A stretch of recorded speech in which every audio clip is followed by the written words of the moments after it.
yung mga ginawa ko sa bahay ni Kuya, wala, nag-enjoy lang talaga ako dun.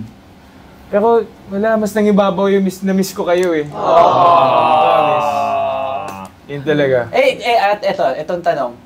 Since wala kami doon, sino yung naging kakampi mo doon? Sino yung naging, kumbaga, tumatayong Thea, tumatayong Sean, tumatayong Jeff, tumatayong Cheska doon sa'yo?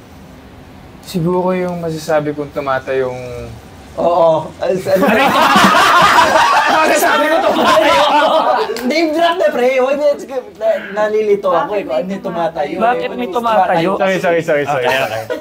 Sorry. Sige. Siguro yung pinaka... Kunwari mako-compare ko kay Cheska is si Shuvi. Yun. Isa yun sa... Kilala ko na sa outside world. Pero pagpasok ko doon, mas naging malalim yung friendship namin. Alam ko naging guest natin si Shuvi. Tsaka parte ng ATM si Kasama si Shuvi sa ATM squad. At nung time na yun, hindi kami ganun ka-close. Pero nung pagdating namin, body-body talaga kami, men.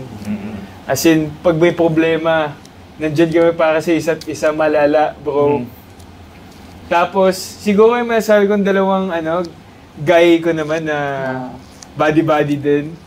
Si Dustin, tapos si Will. Tapos si Thea, pinaka naalala ko sa kanya is si Kira. Really? Medyo Kira. Hiling basa, yung mga ganun. Tsaka din, pag kinausap mo, napakalalim. Malalim na tao. Sobra. Sana mag-guest din natin siya Oo nga, no? Oo nga eh. Yes. Oo nga.